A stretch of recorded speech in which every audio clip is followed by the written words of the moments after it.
Welcome back to day number 2 of RippleFest. I'm very excited to bring you another incredible lineup of amazing ripple makers, change makers. They are infinite possibility creators, as we've got the infinite possibility amazing creator with us this evening. We've got the astonishing traveler Garry Coles, who literally we've managed to catch him like when he's on a plane so often speaking all over the world. I feel like we're really privileged to catch him live this evening. And we've got Kath Wynne-Jones joining us this evening. We've got some ripple makers backstage. Guys and girls, welcome to day 2. I'm very excited that this is RippleFest 26. Yes, that means that we've now gone live for 26 months in a row.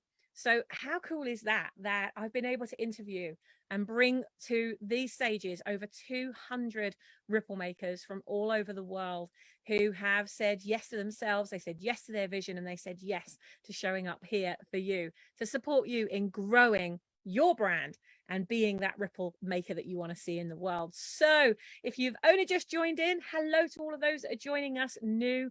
I would love to know who here has already attended RippleFest before. Who's been to RippleFest before? I want to see all of our RippleFest veterans. Get it in the comments. How many RippleFests have you been to so far? I know our amazing veteran Carol Vinci has been with us since RippleFest 1 and has never missed a RippleFest until now. So we must be doing something right all these months later, like 2 years later. And Carol is still part of all the stuff that we're doing here at RippleFest and One Drop Movement. So if you're just joining us, brand new to the group, if you're here to support the speakers, if you're here to learn and grow, let me know in the comments. What are you actually here for? Are you here to support somebody here this evening? Or are you here to expand yourself, to grow bigger, to rise higher, and to work out what that next level of your purpose and impact is going to be? So don't worry if you've missed any of the sessions so far. You can either go into the guides section of the One Drop Movement Facebook group, or go to our YouTube channel. Guys, go to youtube.com and type in One Drop Movement. Go find our channel, subscribe to the channel. You'll find all of the previous RippleFests on there, all the summits from about March or April this year. They're all up there, all the speakers that have spoken before. And each and every speaker at RippleFest has to deliver an activity or some kind of session or training of some kind. So I want each of you to really get into your mind that this is not about passive listening tonight.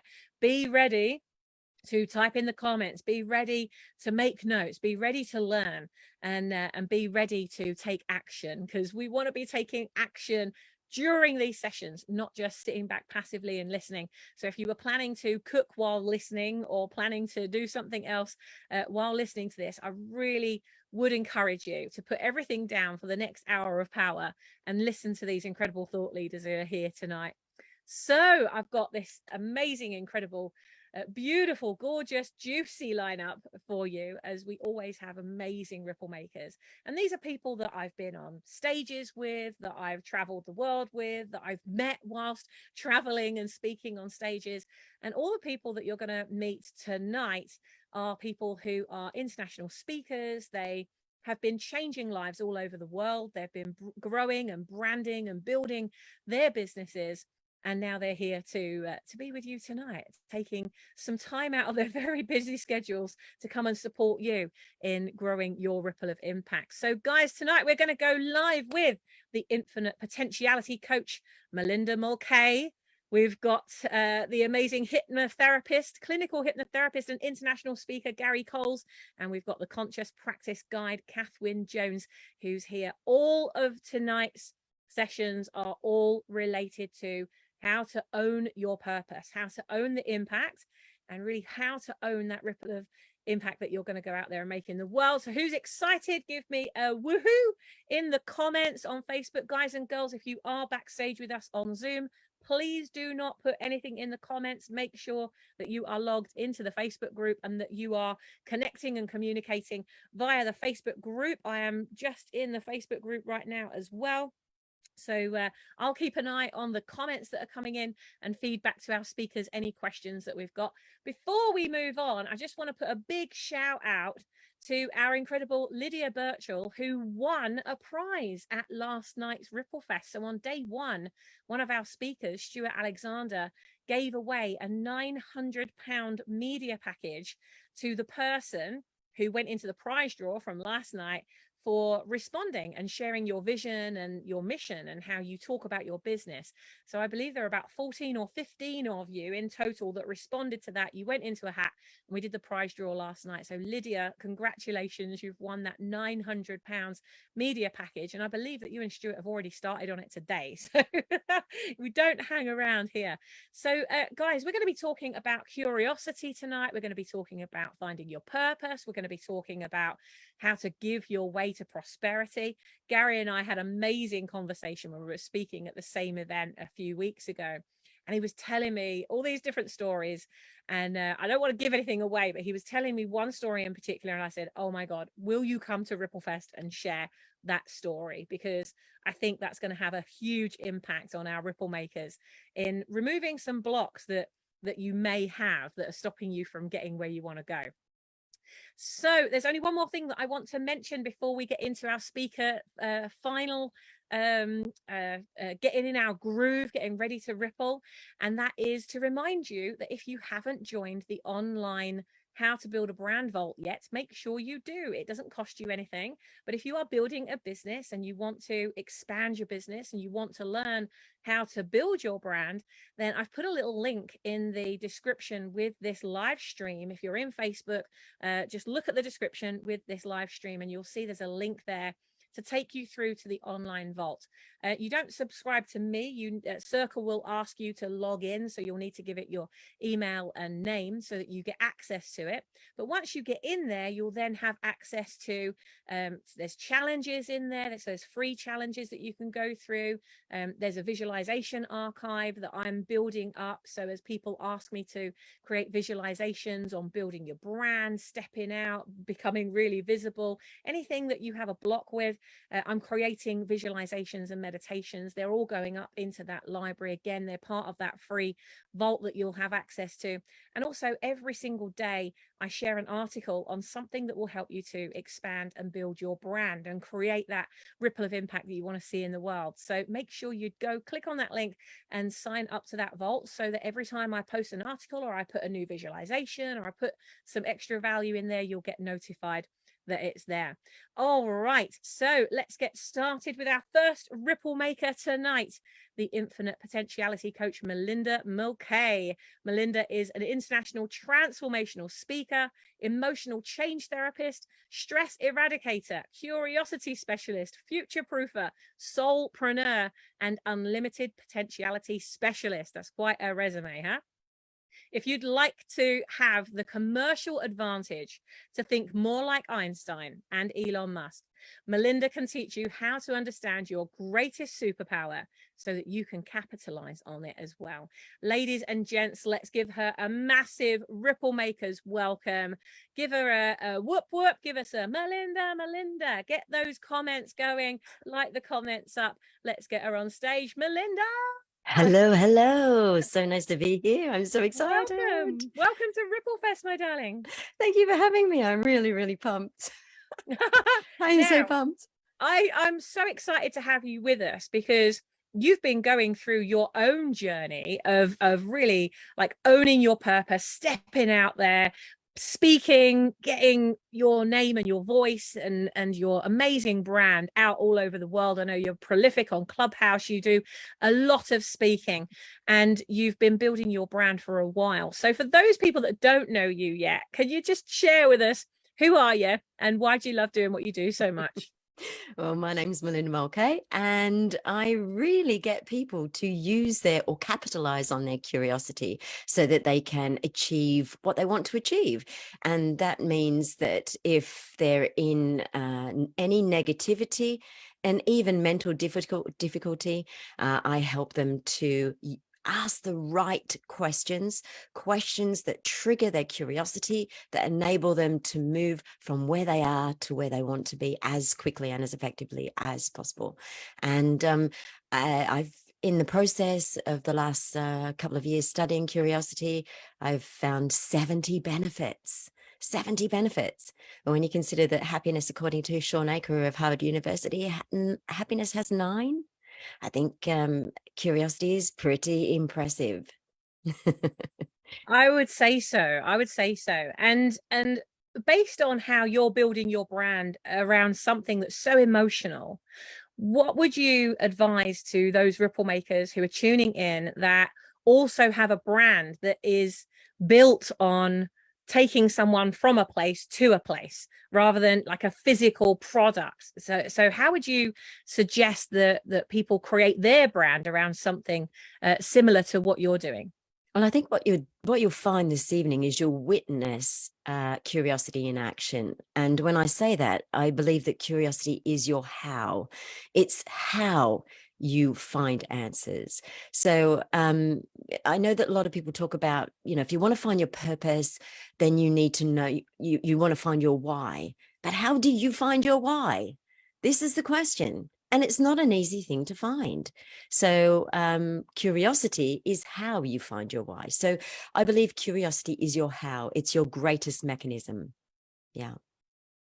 Yeah, and I think that what you've done is brilliant. Like you say, it's really bringing that Einstein thinking to our human potential. And I think that that's an amazing asset to have. And so often when we go into thinking too hard about something and trying to solve problems with muscle, what you've done, and I've witnessed you do this in our masterminds, is for you to say, well, let's approach this with curiosity, and the answer always comes. It's fascinating how you just you tap into it, and it's so fast, and it's a tool that we all have within us, which is crazy. We're just not tapping into it.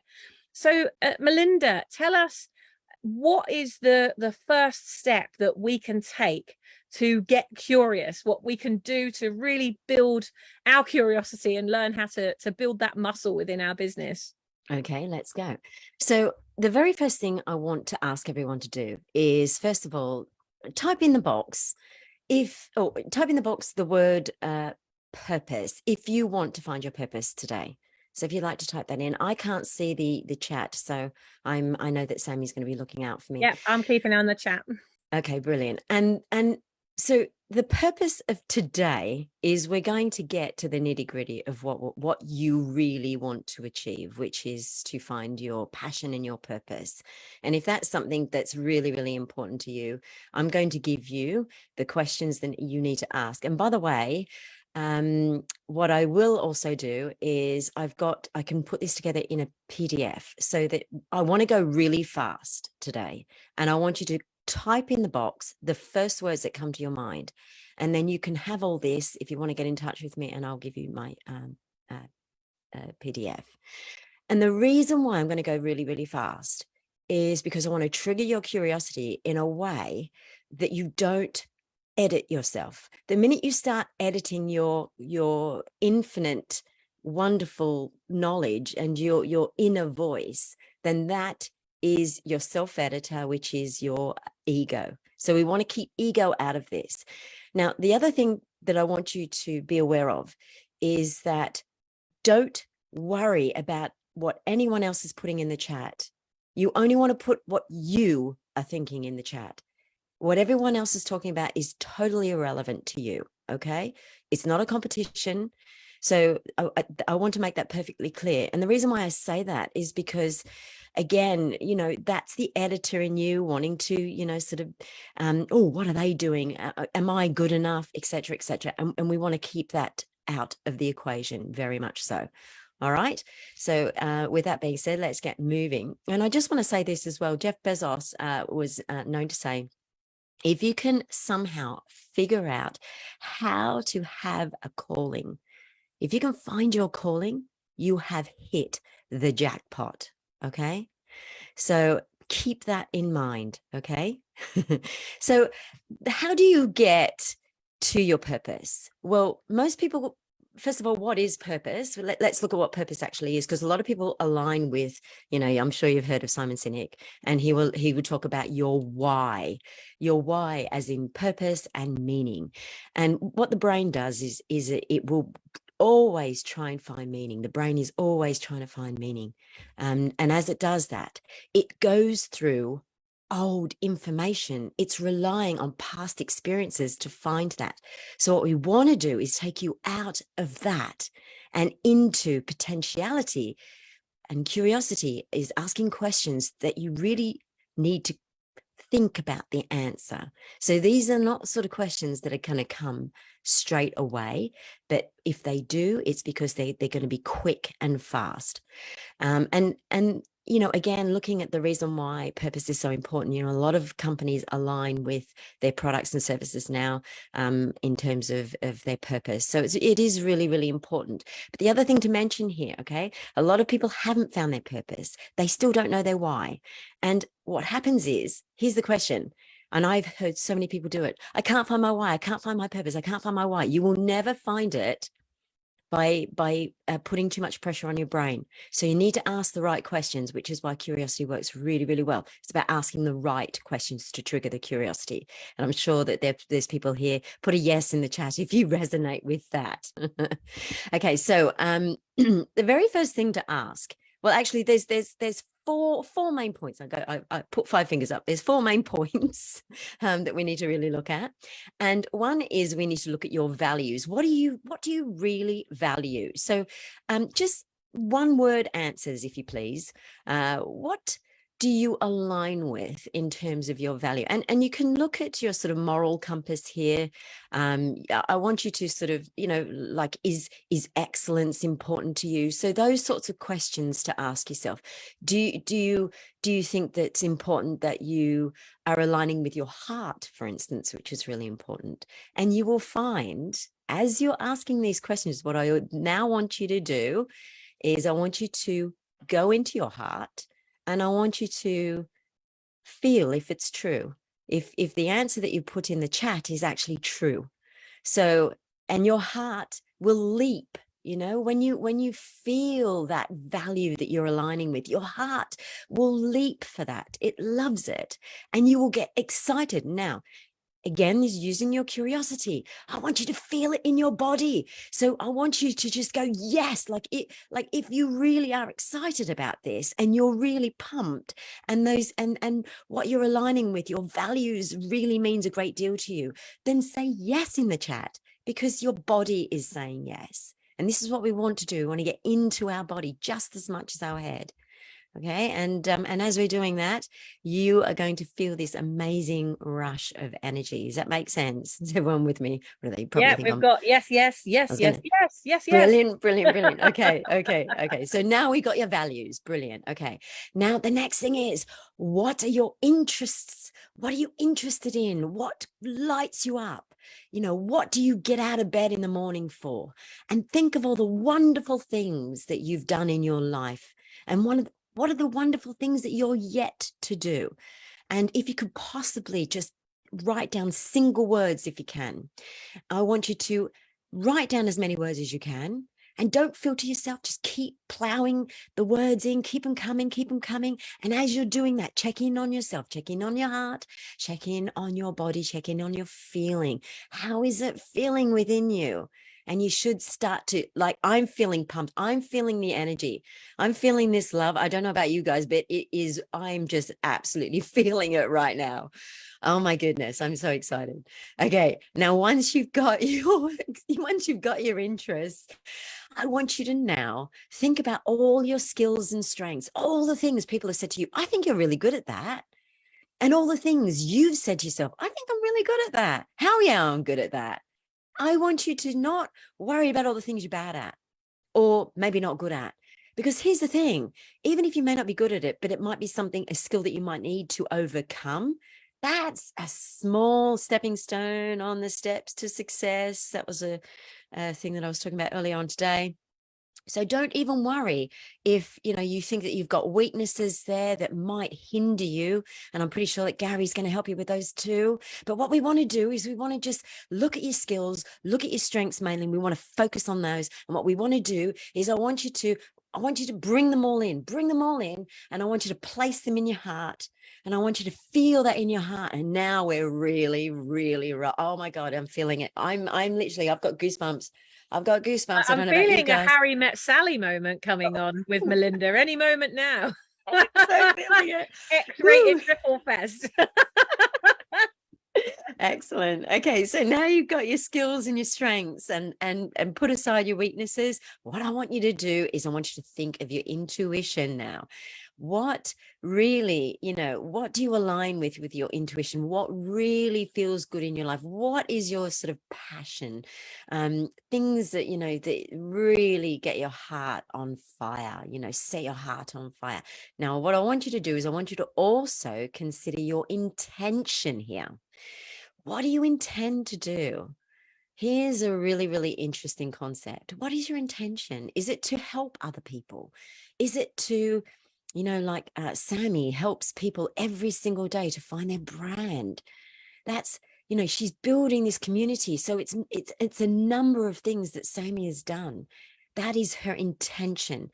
And so, what lights you up in terms of helping other people? Because there's always an element of helping other people. Now, once you've got all this, ladies and gents, we want to see the answers. Yes, bring the answers. Like I said, everyone sat there listening. Come on, get those answers in the comments. We want to get them in the comments. Words. We want just words. That's right. And like I said, you'll get all these questions. I'll put them into a nice PDF. That's no problem at all. We'll do that later. Now, once you've got all that, okay, once you've got those 4 main questions, here's the next thing. Have you ever had a question in your life that's just been floating around your head? A question that is just kind of every now and again, it just pops up, but it's never been answered. I have a funny feeling that will lead you to your greatest purpose. Now, the reason why I say that is because there was a question that I always asked all my life. What is the difference between those people who are thriving in life and those people barely surviving? Because I was one of the ones barely surviving, right? I was one of the ones who was in mental difficulty. And when I kept asking that question, and I met a friend of mine who she was the CEO of a really big company, Procter & Gamble, in fact. And she was like at like one of the world's biggest achievers as far as women went. And she grew up in my hometown. She was my mum's best friend's daughter. That's it. Right. So I was like, and then I hadn't heard from her in years. And all of a sudden she told me what she was doing. And I was like, okay, how do you get there? And I'm still here. That question came up time and time again. That question led me to what I do now, which is my curiosity. And I guarantee if you've got a question floating around, that question that's been floating around all your life that you've never answered, if you start to question that more, if you start to question it every single day, the answer will come. And then one of the key things with questioning is you've got to ask it in the right way. So, I mean, what I do is teach people how to ask questions in the right way that trigger your curiosity. But I think what I've done today is really help people to at least get on that path.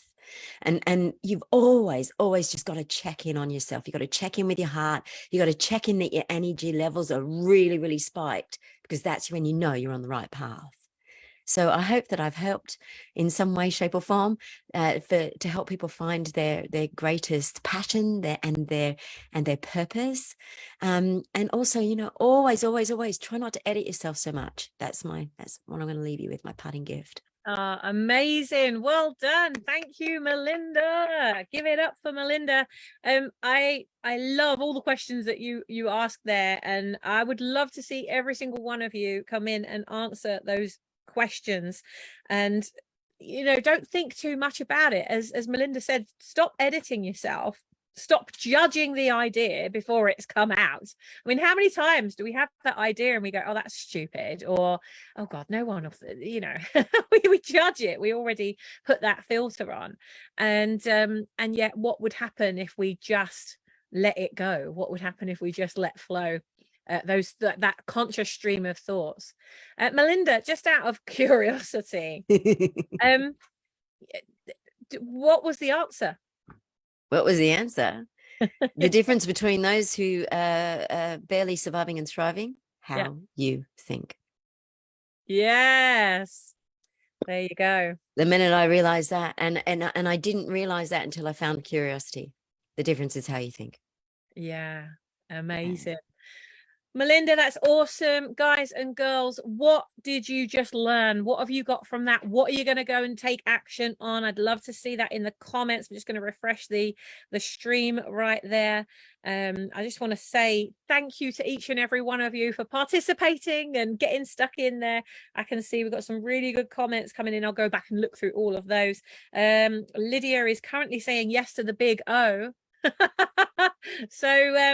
So awesome, Lydia. We shall expect to hear about the outcome of, of your session with Melinda right there. Brilliant. We are so influenced by others' judgment. Absolutely.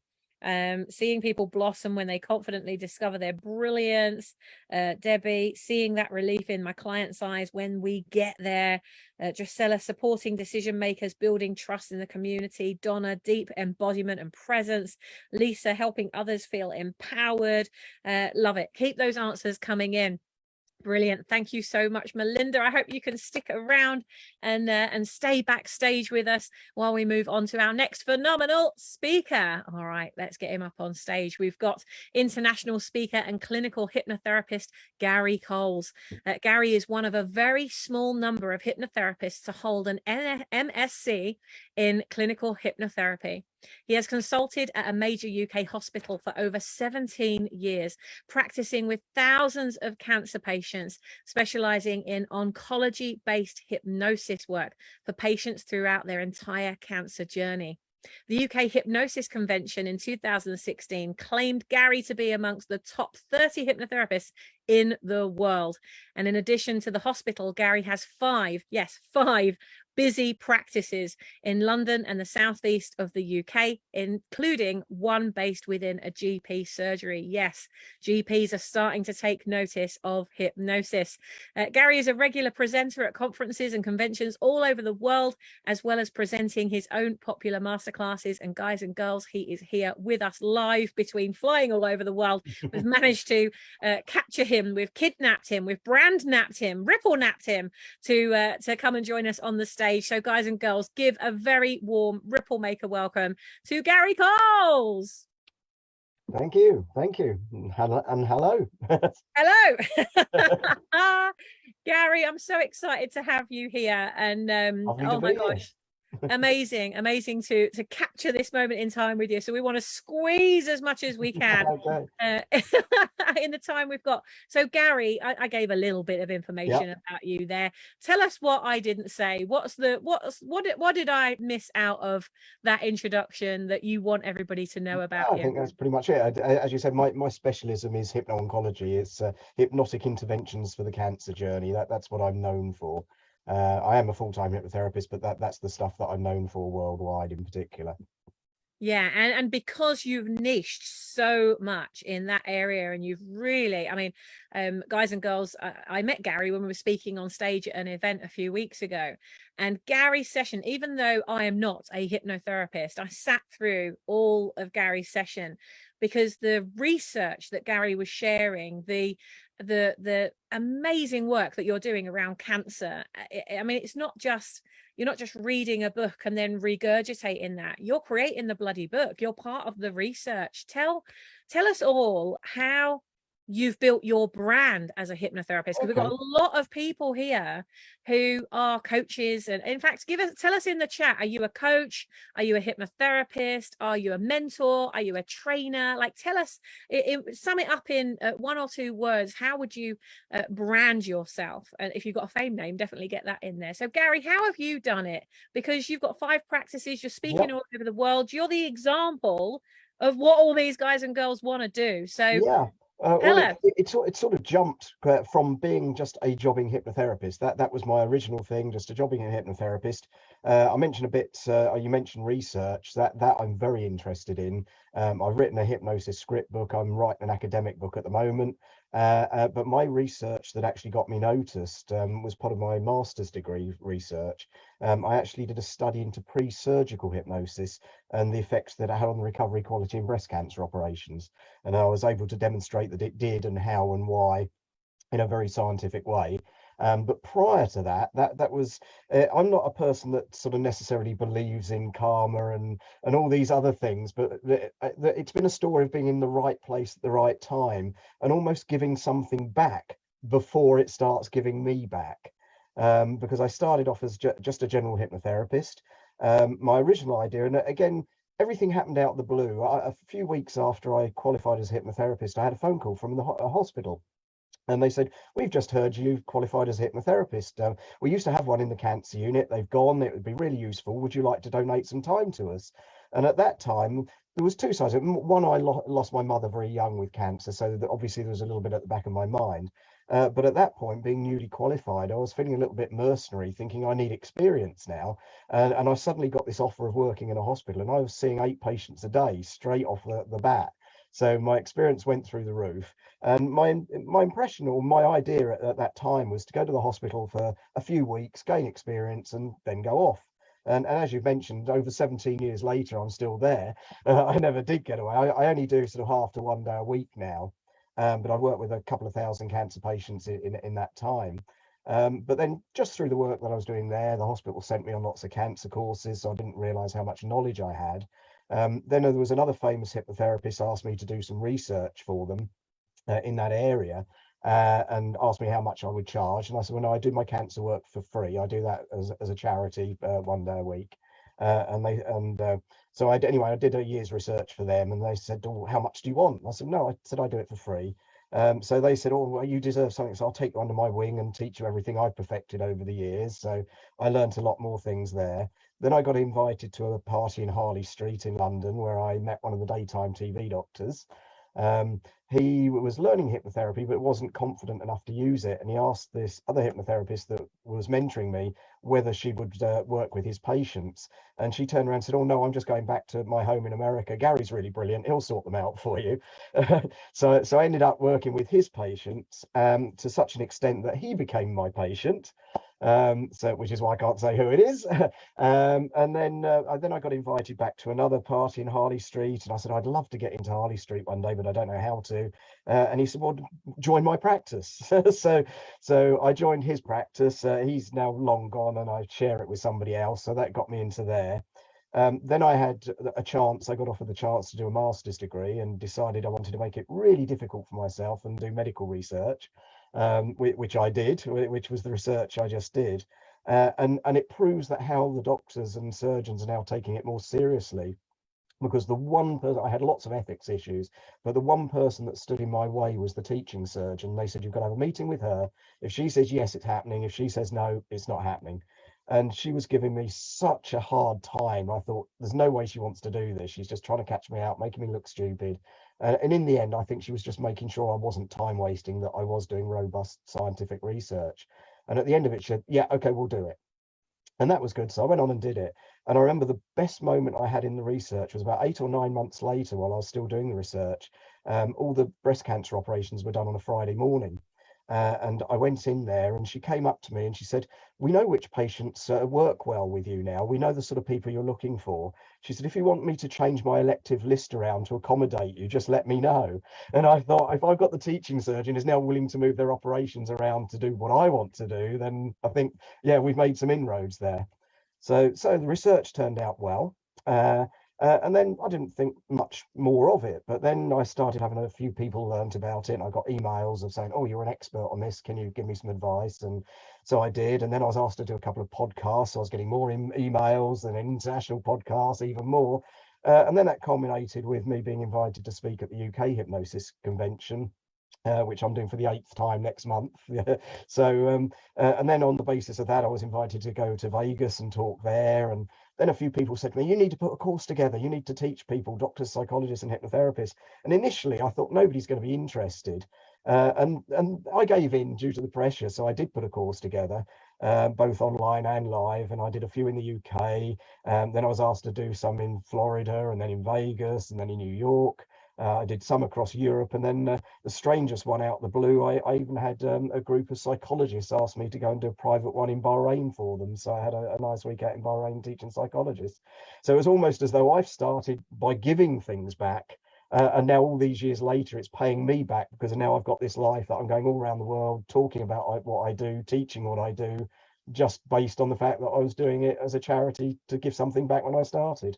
I love that so much. There's always this question when we start out in business: where's the money in that? Where's the money in that? Will that make money? Will this idea make money? And literally, you have been the embodiment and proof that when you love something and you are passionate about it to the point that you are like obsessed with the topic, you are so involved, your heart, every part of you. Melinda was talking a little while ago about the values behind it, really being driven by those values.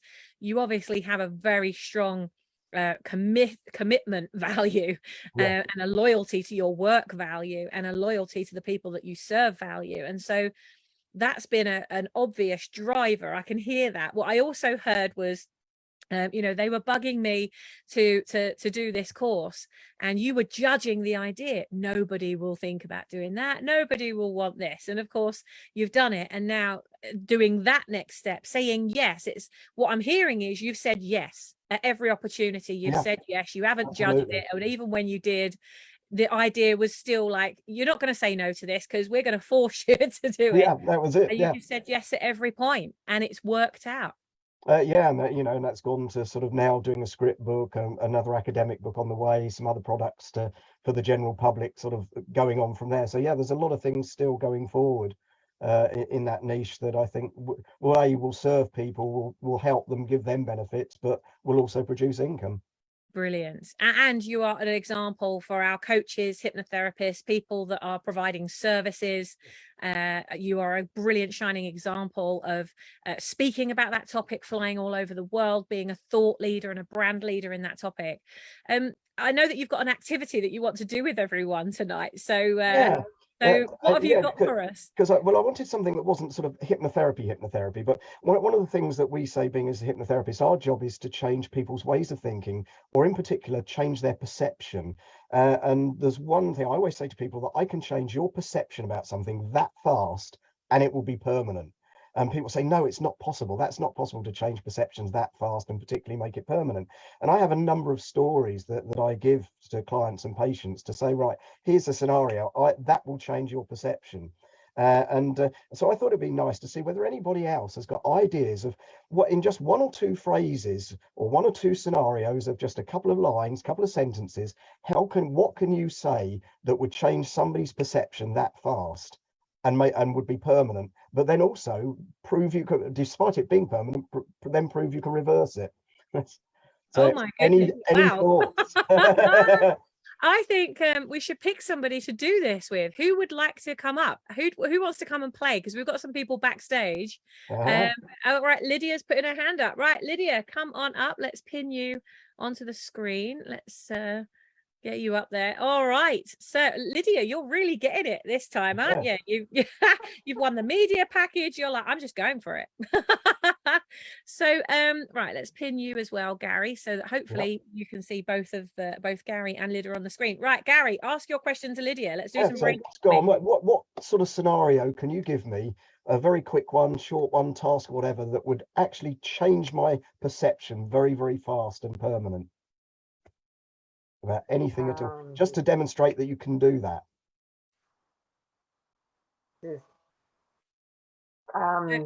Maybe around confidence. Wake up, Garry.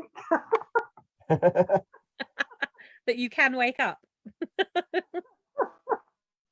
Yeah, I mean, the idea is to prove that you can change the way somebody will think about something. They will see it. So Garry, let's play with this then. So Lydia, you're all about confidence, right? So tell us all what you do.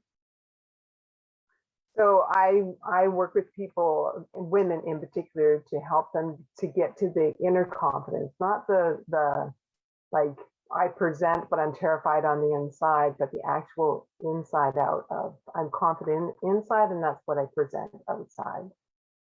So. All right, perfect. So what belief would somebody have about themselves that they might say to themselves, I can never be as confident as that person there? Maybe that's what they say. Oh my God, that'd never be me.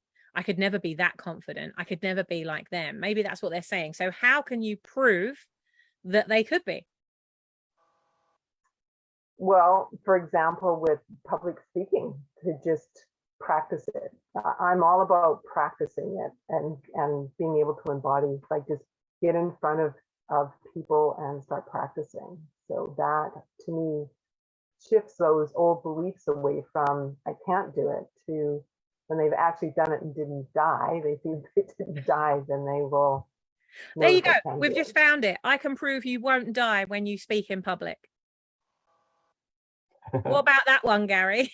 I don't know whether it's ever happened, but what happens if somebody has a panic attack and has a heart attack while they're standing up? I can prove the stage won't swallow you up, but Yeah, make yeah. sure that you've got good health and safety in place. Yeah. It's interesting though, isn't it? Because it forces you to really ask that question. What can I prove? Yeah, interesting. I did see a quick, actually up the top of the screen here on set. It says, curious, am I medically qualified and what's the worst that can happen? I'm not medically qualified, as in I'm not a doctor or anything like that. I do have a master's degree in clinical hypnosis and psychology, which is sort of bordering on that. And I have a lot of, not qualifications, but I've been sent on an awful lot of internal hospital courses.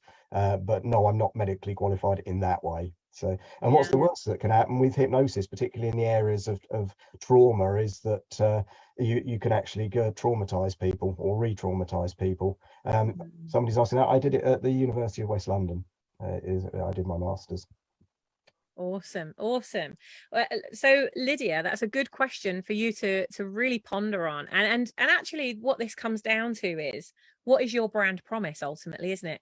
What is your brand promise? What can you back with research that says this is what I do, right? How can you give? It's like having a guarantee. And I think for you, Garry, you've mastered, we're talking about masters, but you've mastered that process of research.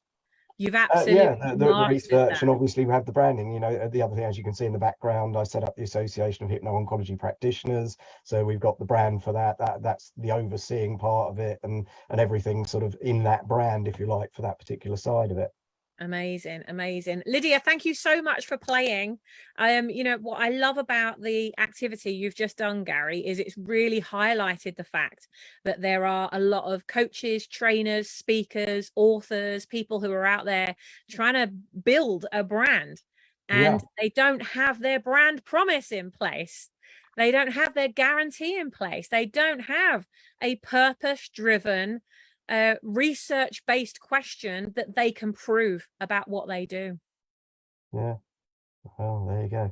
So shall we give the answer and help that one of the stories? Sure, I think we should help them. I think we've kept them on tender hooks long. And I've got quite a lot of stories depending on what we're dealing with, whether we're dealing with smoking or whatever. But my general perception one, I say to somebody, right, if I give you a scenario, tell me how you would feel and whether you could do what the task that I'm asking you to do. So what I say is, let's imagine I've got a plank of wood, and let's imagine it's something like 5 meters long, which is what, 25 foot long for people across the pond and things. Let's imagine it's 3 foot or a meter wide, so a huge piece of wood, very thick as well, something, 6 inches, something like that. Very tough supporting piece of wood. And I say, right, if we lay that piece of wood down outside in the yard flat, can you get on that piece of wood on one end? Can you walk along it and get off the other end? Is that a task that anyone can do? And they'll say, guys and girls, give us the answers in the comments. Yeah, could you do that? You wouldn't panic, you wouldn't fall off it, trip over, or do anything else, so that's nice and easy. And then I say to people, okay, let's imagine we got some little step stools, little steps, say just about three steps off the ground, and we put the plank of wood between the 2 steps. So it's now about 2 feet off the ground, and you have to go up the steps, get onto the piece of wood, walk along it, go down the other end. Again, is that a nice easy task? You can do that, walk along it, you wouldn't fall over, fall off, panic, or anything else. So that's nice and easy. And then I say to the person, okay, well, now we're going to move the plank again, and it's now between 2 tower blocks, and you've now got to walk across the plank between 2 tower blocks. Will you still do that? No, there we go. Melinda has said, no, why not? What has changed? Your perception has changed. The task is still the same. It's getting on the plank of wood, walking across it and getting off the other end. Now, people say, but I might fall off and kill myself. but you've just told me twice you can walk across it without falling over or falling off it. So the task has not changed. It is your perception as the only thing that's changed that quick, that fast. But then I always tell people, once they've digested that, is if you're now told that your block of flats, your tower block is on fire and it's going to collapse in 30 seconds, will you run across it then if that's your only way of surviving? So your perception's changed again. You can do the task again. So the task has never changed. Your perception has changed twice that fast during that. So that's how we can demonstrate that we can change perceptions that fast and make them permanent. Isn't that wild? The task never changed. It's only the perception. That is wild. And you can apply that to literally anything. You know, could you create £50,000, dollars or euros in the next 7 days? The answer is yes. And then you think, well, if I had to, if the purpose wasn't big enough, the answer would be no. But the answer could be yes. And if you had to raise that money in 7 days, or something bad would happen, you'd do everything you could in your power to raise it, wouldn't you? So nothing changed. The only thing that changed was your perception of it. Absolutely. So this applies to wealth, it applies to business, it applies to success, it applies to absolutely everything. My goodness. Well, Garry, thank you so much for being with us this evening and for helping us to see not only what's missing in each and every one of our brands, but how we also can think next time we come up against a block or a limitation, or I can't do that. I can't possibly do that. That's not something I can do. No, I could never do that. Is to imagine that that is on the other side of a burning building. Yeah, absolutely. Now change your perception. That's all you need to do. Yeah, amazing. Well, Garry, thank you so much. How can people reach out and connect with you? I know we can see it on the back there. What's the best way? Well, both of those have got links actually on the websites. Release Hypnotherapy is my general hypnotherapy thing. Hypnooncology.com is my hypno-oncology stuff. So that's for people that want training books and so on. Go to either of those, and there are contact forms and email addresses and phone numbers. Amazing. Garry, thank you for the heart that you bring into everything that you do, and for being the example of the true embodiment of what a ripple maker is. Thank you. Oh, thank you guys and girls. Give it up for Garry. What did you learn? What did you learn? Get it in the comments. What's your takeaway? What's your light bulb moment? What did you learn? What are you going to do? What are you going to do about it? All right, let's get our next amazing grand finale speaker, ripple maker, impact maker, and conscious change maker up here this evening. We have the conscious practice guide, Kath Wynne-Jones. Kath is an experienced health and social care director, executive coach, and meditation teacher. And she's on a mission to inspire people to live joyful lives, not only to help themselves, but to also help to build thriving families and communities. Kath is a TEDx speaker, motivated to share the struggles of how painful it can be to remove distractions from your life, and equally how joyful taking the journey to intentionality can be. Guys and girls, let's give it up one last time. Get that energy going. Give us a whoop whoop. Give us a drum roll. Give us loads and loads of energy in the comments. Let's bring her up on stage. Kath Wynne-Jones. Thank you so much for having me, Sammy. I'm so excited to be here tonight with all these amazing people. I know we've got amazing people. That's what I love about One Drop Movement and RippleFEST is it's just so many amazing people at all different stages of life, all just bringing their power and their magic together. I just love it. And you're bringing your magic to RippleFEST tonight, Kath. I can't wait to introduce you to everybody. So for those that don't know you, tell them a little bit more about yourself and why you love doing what you do so much. Okay, thank you. So I'm kind of inspired to help female leaders to have more fun and get more done. I think as a female leader, there can be so many challenges around balancing your career and kind of what your business or what your organization wants from you, about kind of the needs of your family and friends. Kind of trying to look after your own well-being. And I think so many kind of people run the risk of either losing themselves or burning themselves out in the process. And from my own experience, kind of got my first director job in the health service when I was 37.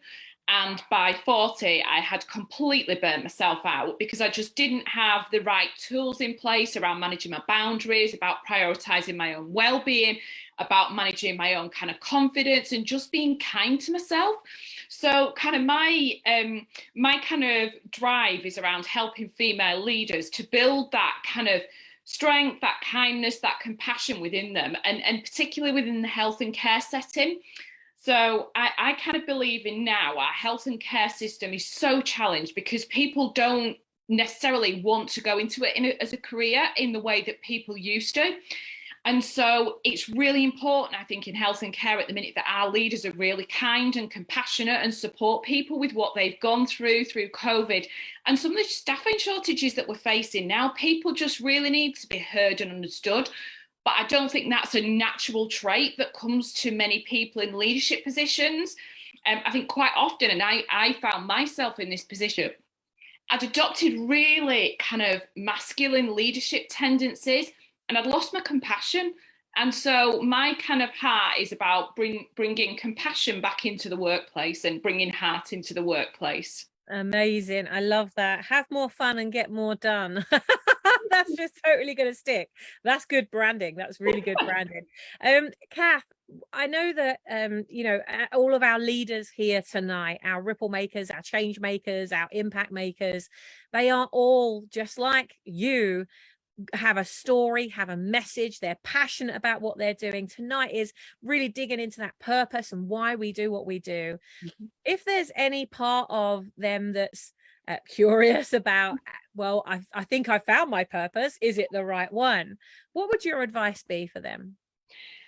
For me, I think purpose is about kind of going with it and trying it and see, does it fit? And for me, and I think we all have kind of different purposes at different parts in our life. And I was reading some research actually a couple of weeks ago that was saying about only 5% of people actually know their purpose and only 2% actually live their purpose. And I think we do kind of have changing purposes at different parts in our life, but I think it's about knowing what's your true purpose. So I think for me, it kind of times in my life, at first I thought work was my purpose. I got all my value from my work and I put everything into it and realized that it wasn't serving me because I didn't feel great. And then I kind of changed my focus about, right, my focus is purely just being here for my family, for my friends, and kind of putting a very service to my relationships. And that kind of started to drain me a little as well. And I really kind of feel just through exploring different things that I kind of feel my purpose is about kind of finding my own joy, but then also helping others to find their joy as well. I kind of used to believe that joy was for other people, that it wasn't for me. But we've all got kind of 1,440 minutes in a day. And I kind of believe God created us all to live joyful lives. And if we're joyful, then other people are more joyful around us too. That's so true, isn't it? Like our energy, our vibration, our frequency. This is all stuff. I hear exactly what you're saying. And maybe some of you on this call right now, I'd love to know actually in the comments if you've experienced this as well, that prior to starting your own business, if you were working in a job and you worked your way high up in that job, you tend to get focused on the profit, you get focused on running teams, you get focused on all of these things that can be measured, but we then forget the kindness aspect. So I can totally resonate with what you're saying. And I think it's also about being kind to ourselves. As you've said, it's not just about being compassionate and kind to everyone around us, putting on that front to be kind because it's part of my job role. It's actually being kind to yourself as well as you're moving forward towards that purpose. And I know for a fact that so many people talk to themselves in a way that they would never ever in a million years talk to somebody else. I see that so much in kind of my work environment, that people are so selfless with the jobs that they're doing but not looking after themselves, and they can carry on doing that for a while and carry on giving and giving, but eventually it just completely wipes them out.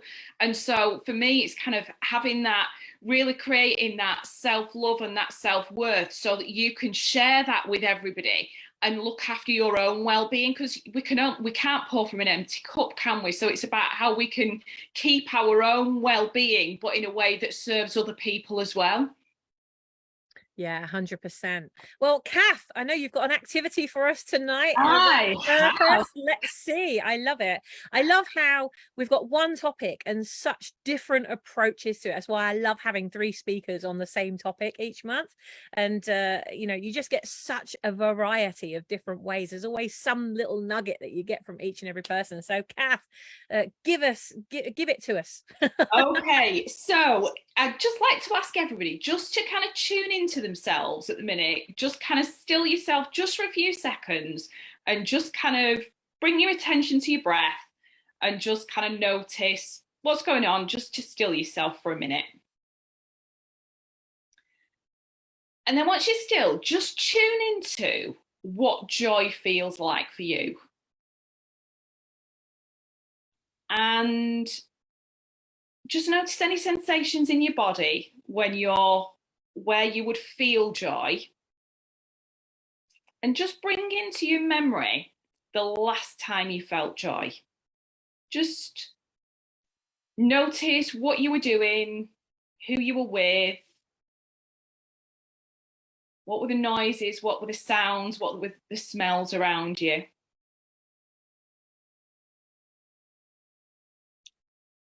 And just reflect on how long ago that was. Might have been really recent, might have been a little while ago. Just bring to mind that memory.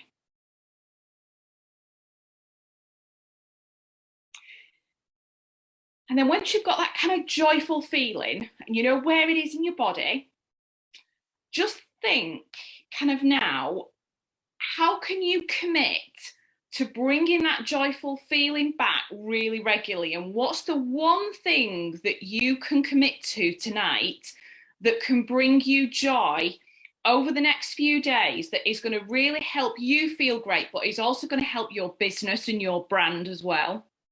It'd be really great to hear in the chat what are those kind of really joyful things, and maybe the things that you put in there will inspire others too to maybe try new things, explore new things. I love that idea. Guys, what did you see? What was your joy vision?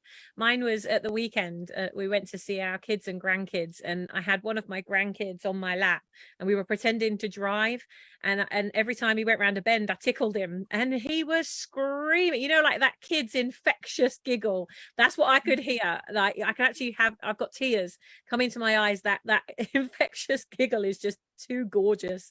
And I really felt that joy just in my tummy. And I love that. How can we consciously feel that same amount of joy each and every day when doing what we're doing to make an impact in the lives of others? What a great question and a great activity. Guys, what was your joy moment? Let's see. Keith Leon's in the house. Keith is amazing. Yeah, Donna, spot on, right? She said, we see this in the book club, putting everyone else first, the disease of codependency and living from trauma response. Absolutely spot on. For those of you that don't know, we've got a little book club that we started only last Friday, and we're planning to meet every Friday. And the book that actually we're reading, I've got it right next to me, is called Tapping into Wealth. So we're starting there.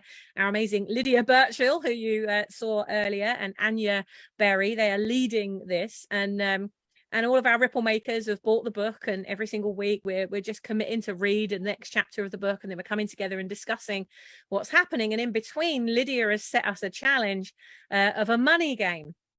And so each day, so on day one, we started with £1,000 or dollars or euros, and you went and, you know, universal money, and you went and found exactly what would I spend all £1,000, dollars or euros on, like to the cent, like all 1,000. And then the next day you've got another 1,000. So now you've got 2,000 to go and spend. And the next day it grows by 1,000 each and every day. And the amount of people, now Lydia gave us several rules. Lydia said, you cannot give the money away and you cannot keep the money. So you can't give it to charity, you can't give it to a friend, can't give it to somebody else, and you can't save it. And you have to spend it on joy. The amount of people that we've seen in the last 7 days that said, right, today I've bought an iPad for my friend or my mum, I've bought this for that person, I've done this, and they're not spending their money on joy. Isn't that interesting?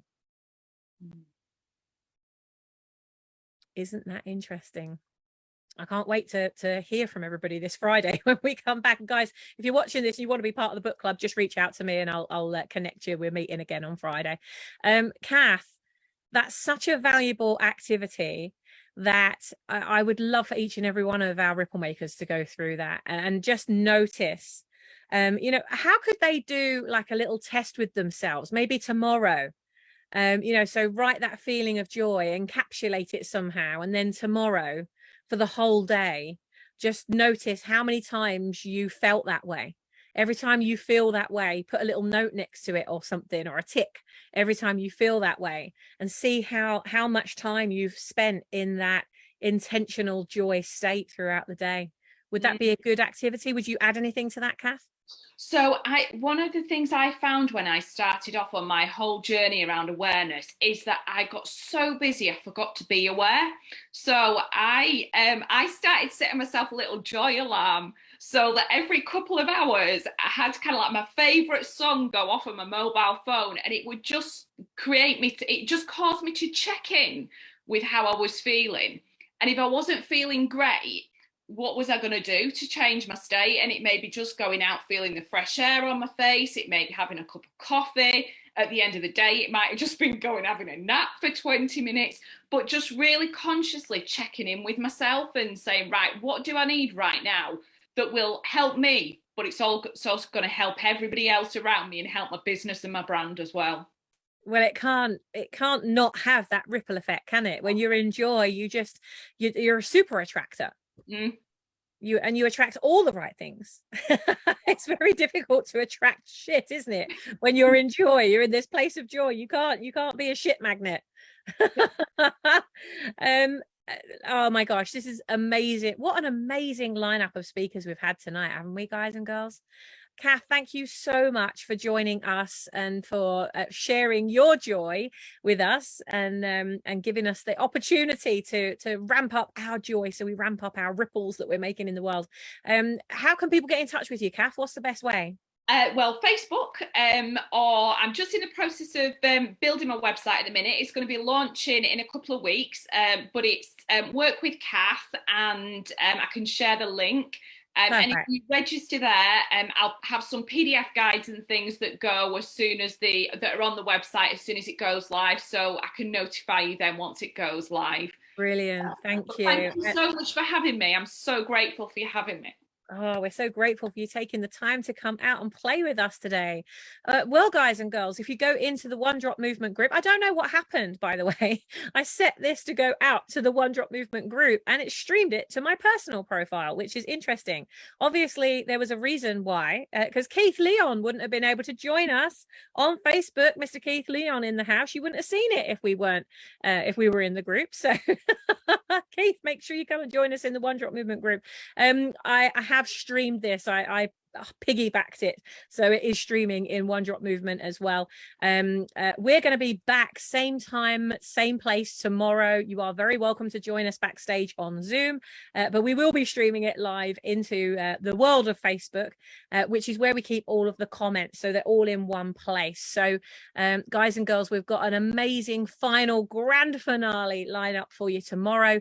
We've got multi-award winning salon owner Lisa Phillips on how to own your value so you can work smarter, not harder. Who'd like a little bit of that? We've got singer-songwriter Kim Vincenti on how to be you. Kim's learned some fabulous lessons. She's one of my dearest best friends in the whole wide world. She's my sister from another mister. She's just launched a whole series of her first singles when she turned 60. She finally stepped into her power of owning her voice, and she's going to be with us tomorrow to share that journey of what's happened since she finally said yes. She said yes to it, and oh my gosh, amazingness has been happening for her. So we're going to hear from her what she's up to. And then we've got the teacher coach, Kendria Johnson, on My Value is Not Negotiable.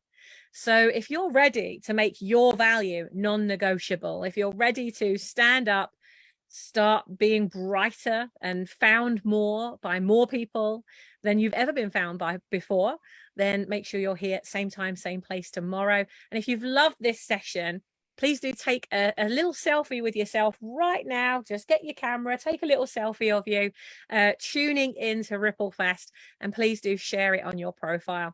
We build our brand through reputation and through, as Garry talked about, just helping others. I'm so busy sewing myself into all of you that are in the community that if you could just share it, you could sew a little bit of that and pay it forward, get it on your profile, invite some of your business friends to come in and join us in the One Drop community. I'd really, really appreciate that. Guys and girls, I've had so much fun with the amazing Melinda kicking us off, with Garry, and ending with our beautiful Kath. If you've enjoyed it, please share it. And I will look forward to seeing you tomorrow, same time, same place. So I'll see you there. Take care. Bye for now.